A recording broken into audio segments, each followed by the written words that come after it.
आज हम टॉपिक करेंगे वीबीटी वैलेंस बॉन्ड थ्योरी। लेकिन वीबीटी को करने से पहले हमें इस बात का पता है कि वीबीटी का अराइज कब हुआ, जब इसकी ज़रूरत हुई, जब पहले वाले की जो फेलियरनेस मिल गई उसके बाद ही कोई नए वाले का अराइज होगा। तो इसी तरह से जो वीबीटी था उससे पहले क्या था कि लेविस अप्रोच आई थी। लेविस अप्रोच के बाद वेस्पर के बाद वीबीटी और एमओटी। ठीक है, तो लेविस अप्रोच ने क्या किया था कि जो स्ट्रक्चर थी मॉलिक्यूल्स की उसको क्या किया था, कुछ हद तक एक्सप्लेन कर दिया था। लेकिन उसमें क्या था, क्या कमियां रही कि वो केमिकल बॉन्ड की फॉर्मेशन किस तरह से होती है इसके एक्सप्लेनेशन एग्जैक्ट नहीं दे पाए। दूसरा क्या था कि कोई भी उन्होंने रीज़न नहीं दिया क्या डिफरेंस रहेगा बॉन्ड डिसोसिएशन एंथैल्पी और बॉन्ड लेंथ के बीच में ऐसे मॉलिक्यूल जैसे H2 और F2। ठीक है, और जब भी दोनों के बीच में सिंगल कोवलेंट बॉन्ड होगी, जैसे कि एक हाइड्रोजन एटम है और दूसरा हाइड्रोजन एटम है। ठीक है, दो हाइड्रोजन एटम हैं और इनके जो है एक सिंगल इलेक्ट्रॉन है, तो इसको किस तरह से शो करते हैं, इस तरह से। तो ये covalent bond, single covalent bond की फॉर्मेशन। इसी तरह से फ्लोरीन और फ्लोरीन, एक फ्लोरीन की वैलेंस शेल में कितने इलेक्ट्रॉन हैं, 7 इलेक्ट्रॉन हैं, और दूसरे फ्लोरीन के वैलेंस शेल में कितने इलेक्ट्रॉन हैं, इसके में भी 7 हैं। ठीक है, अब जब ये बॉन्ड बनाएंगे तो इस तरह से इसको शो करेंगे। ठीक है, अब क्या होगा कि जैसे कि इसका भी पूरा हो रहा है ऑक्टेट और इसका भी पूरा हो रहा है। ठीक है, तो ये कोई भी एक्सप्लेनेशन नहीं दे पाया क्या कि जो इनकी बॉन्ड लेंथ रहेगी फ्लोरीन और फ्लोरीन के बीच में, देखो ये भी सिंगल कोवलेंटली बॉन्डेड है, ये भी सिंगल कोवलेंटली बॉन्डेड है, तो इन दोनों की क्या बॉन्ड लेंथ रहेगी। और एक मोल बॉन्ड को तोड़ने के लिए जो अमाउंट ऑफ एनर्जी रिक्वायर्ड होगी वो एनर्जी क्या कहलाएगी, हमारी बॉन्ड डिसोसिएशन एंथैल्पी। जो एक ही तरह के, जैसे हाइड्रोजन और हाइड्रोजन सेम काइंड के हो गए, सेम काइंड के एक मोल बॉन्ड को तोड़ने के लिए जो अमाउंट ऑफ एनर्जी रिक्वायर्ड होगी वो क्या कहलाएगी, बॉन्ड डिसोसिएशन एंथैल्पी। ठीक है, bond energy, bond dissociation enthalpy. अब इसको तोड़ने के लिए कितनी एनर्जी चाहिएगी, क्या इसकी बॉन्ड लेंथ होगी, और इसको तोड़ने के लिए कितनी एनर्जी चाहिएगी, क्या इसकी बॉन्ड लेंथ होनी चाहिए। ऐसी कोई भी एक्सप्लेनेशन नहीं दी, जबकि इन दोनों के बीच में क्या है, सिंगल कोवलेंट बॉन्ड। और क्या भाई, जैसे ही पॉलीएटॉमिक मॉलिक्यूल आए तो उनकी शेप की भी कोई भी एक्सप्लेनेशन नहीं दी। पॉलीएटॉमिक मीन्स जैसे ये 2 एटम कंबाइन हुए हैं तो ये क्या हो गए, डाईएटॉमिक। 3 एटम कंबाइन होंगे तो ट्राईएटॉमिक। ठीक है, उससे ज़्यादा होते गए तो पॉलीएटॉमिक। ठीक है, NH3, CH4, H2O, इस टाइप के जो पॉलीएटॉमिक मॉलिक्यूल थे उनकी जो थी शेप के बारे में कोई भी एक्सप्लेनेशन नहीं दी।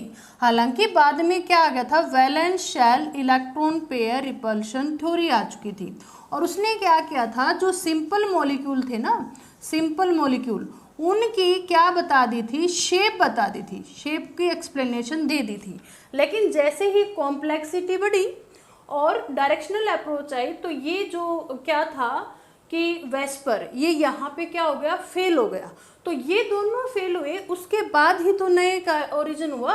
और कैंप जो था कौन, ये था क्वांटम।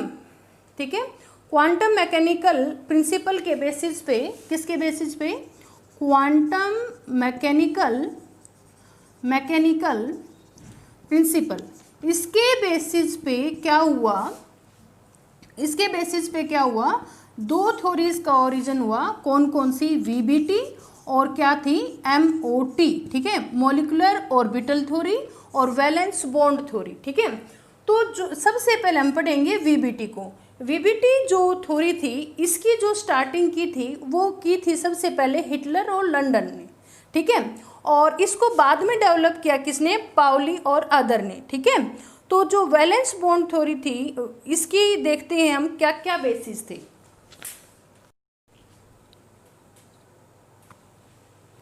देखिए, valence band theory, bond theory, इसका काफ़ी रिग्रियस ट्रीटमेंट है, मीन्स काफ़ी कठिन होता है इसकी एक्सप्लेनेशन। लेकिन यहाँ पे हम अपने 11th के बेसिस पे क्वालिटेटिव और नॉन मैथमेटिकल ट्रीटमेंट ही लगाएंगे। ठीक है, तो वीबीटी जो है एक्चुअली वो उसके बेसिस क्या हैं, ठीक है। सबसे पहले knowledge of atomic orbitals, atomic orbital की नॉलेज होनी चाहिए। एटॉमिक ऑर्बिटल क्या, एटम के जो ऑर्बिटल्स होंगे, ठीक है। एटम के ऑर्बिटल क्या कहलाएंगे, एटॉमिक ऑर्बिटल। जैसे एस पी डी कौन से में है, इलेक्ट्रॉनिक कॉन्फ़िगरेशन ऑफ एलिमेंट्स, आपने सेकंड यूनिट में किया था इलेक्ट्रॉनिक कॉन्फ़िगरेशन ऑफ एलिमेंट्स, ठीक है। और overlapping criteria of atomic orbital means sigma और पाई बॉन्ड किस तरह से बनते हैं, ये क्राइटेरिया भी देखा जाएगा, ठीक है। भाई हेड टू हेड ओवरलैपिंग कर रहे हैं या साइड वाइज लेटरल ओवरलैपिंग कर रहे हैं, हेड टू हेड करेंगे तो सिग्मा और साइड वाइज करेंगे तो पाई बॉन्ड की formation. Hybridization of atomic orbital, कौन सी हाइब्रिडाइजेशन होगी, sp sp2 sp3 sp3d etc। Principle of variation and superposition, भाई किस तरह से वेरिएशन होगा और कैसे उनकी पोजीशन सुपर इम्पोज होगी, ठीक है। तो वीबीटी को और भी अच्छे से समझने के लिए हम क्या करते हैं, एक एग्जाम्पल लेते हैं। सिंपलेस्ट मॉलिक्यूल किसका, हाइड्रोजन का केस लेते हैं, ठीक है। इसके केस में क्या होगा, जैसे यहाँ पे क्या है हाइड्रोजन, ये हाइड्रोजन एटम है और ये क्या है दूसरा हाइड्रोजन एटम है। अब क्या है एटॉमिक नंबर 1, इसका भी एटॉमिक नंबर 1, तो ये हो जाएगा इसका न्यूक्लियस और इसके बाहर ये क्या हो जाएगा एक इलेक्ट्रॉन। इसी तरह से ये दूसरा हाइड्रोजन एटम और इसके बाहर क्या हो जाएगा इसका ये ऑर्बिट और ये हो जाएगा दूसरा इलेक्ट्रॉन, ठीक है। अब क्या होगा, जब ये एक दूसरे से काफ़ी दूर थे, ठीक है, काफ़ी दूर थे, तो उस टाइम पे क्या हुआ, यहाँ पे कोई भी अट्रैक्शन नहीं था, ठीक है। और उस टाइम पे पोटेंशियल एनर्जी क्या थी, 0 थी। जैसे जैसे इनको क्या किया गया, दोनों ही एटम को पास लेके आते गए, ठीक है। तो उस टाइम पे क्या हुआ कि जैसे जैसे ये पास आते गए तो पोटेंशियल एनर्जी क्या होती गई, डिक्रीज होती गई, ठीक है। और एक पर्टिकुलर बॉन्ड लेंथ, जैसे इनके लिए कितनी हो जाएगी 74 पाइकोमीटर तक, तो वहाँ तक क्या होगी, जब जो अट्रैक्शन जो है ना अपोजिट के लिए होता है और रिपल्शन क्या होता है सेम चार्जेज में होता है, ठीक है। अट्रैक्शन से तो ये पास पास आएंगे और रिपल्शन से क्या होंगे, दूर दूर होंगे, ठीक है। अब जैसे ही हमने क्या किया, तो हमने ये दो क्या लिए थे, एटम लिए थे, और इसमें क्या हुआ कि पहले का ये फर्स्ट एटम ए है और ये क्या है बी, तो इसका न्यूक्लियस क्या हो जाएगा Na और इसका न्यूक्लियस क्या कहलाएगा Nb।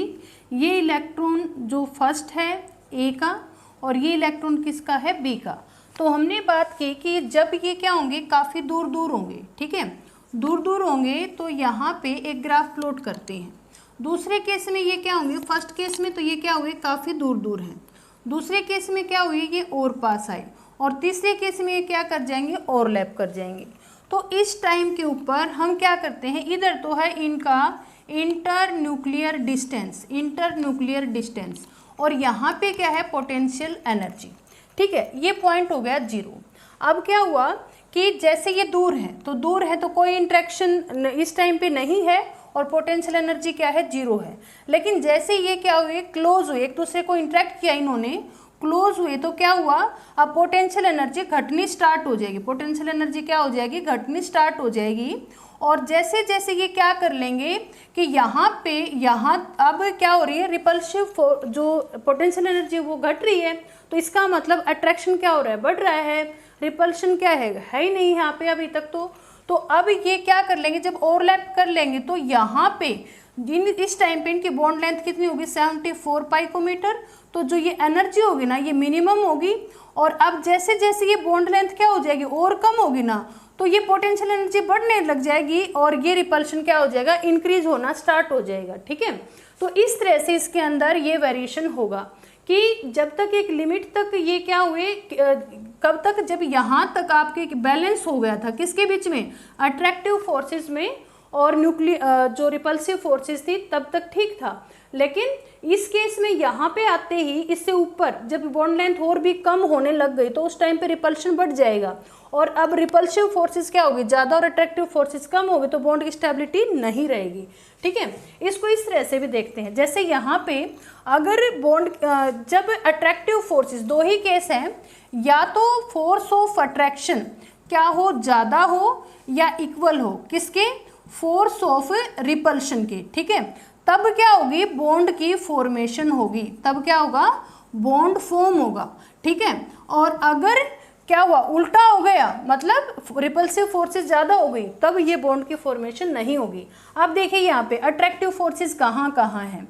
अट्रैक्टिव फोर्सेस हमने की, मैं दो केस ले लेती हूँ, एक केस में रिपल्सिव फोर्सेस देखेंगे और दूसरे केस में अट्रैक्टिव फोर्सेस।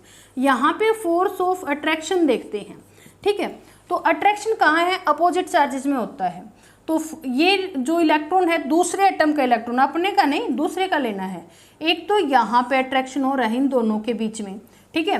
दूसरा अट्रैक्शन कहाँ पे हो रहा है, दूसरा अट्रैक्शन हो रहा है इस जगह पे, ठीक है, इसका न्यूक्लियस और ये इसके क्या हो गए, इलेक्ट्रॉन। तो फोर्स ऑफ अट्रैक्शन यहाँ पे कितनी हो जाएंगी, 2। अब रिपल्सिव फोर्सेस देखते हैं, फोर्स ऑफ रिपल्शन। देखिए रिपल्शन कहाँ होगा, कि रिपल्शन होगा सेम चार्जेज में, मीन्स एक तो रिपल्सन यहाँ हो जाएगा, ठीक है, और दूसरा रिपल्सन कहाँ होगा, दूसरे एटम के साथ देखना है, खुद के एटम के साथ नहीं, खुद उसी एटम में ही नहीं, दूसरे एटम में देखना है। तो दूसरा रिपल्शन यहाँ हो गया, और तो कोई रिपल्सन की गुंजाइश है ही नहीं, तो यहाँ पे फोर्स ऑफ रिपल्शन कितनी हो गई, 2। तो दोनों ही केस में क्या है, बैलेंस कर लिया, force of attraction equal to force of repulsion हमने कहा था। तो इस टाइम पे यहाँ पे एनर्जी क्या है, पोटेंशियल एनर्जी मिनिमम है और बॉन्ड की फॉर्मेशन हो जाएगी। लेकिन इसके बजाय अगर यहीं पे ही हम केस ले लें किसका, हीलियम का ले लेते हैं, ठीक है। हीलियम का जैसे ही केस होगा तो उस टाइम पे क्या होगा, हीलियम के केस में भाई ये हो गया न्यूक्लियस और ये हो गए इसके 2 इलेक्ट्रॉन पहले एटम के, और ये जो दूसरा है इसमें भी सेम वही प्रोसीजर होगा, इसके पास भी 2 इलेक्ट्रॉन है, ठीक है। तो इसमें भी 2 केस करके देखते हैं, फोर्स ऑफ अट्रैक्शन और फोर्स ऑफ रिपल्शन, ठीक है। इसके पास भी यहाँ पे 2 इलेक्ट्रॉन है, ये 2 एटम हो गए। यहाँ पे इसमें देखेंगे हम फोर्स ऑफ अट्रैक्शन और इसमें देखेंगे फोर्स ऑफ रिपल्शन। तो फोर्स ऑफ अट्रैक्शन के केस में क्या होगा भाई, दूसरे एटम का देखना है तो इसका न्यूक्लियस और इसके इलेक्ट्रॉन के बीच में होगा, एक तो अट्रैक्शन ये होगा, दूसरा कि इसके साथ भी होगा, ये भी इलेक्ट्रॉन है इसका, तो इसके साथ भी इस न्यूक्लियस का क्या होगा, अट्रैक्शन होगा।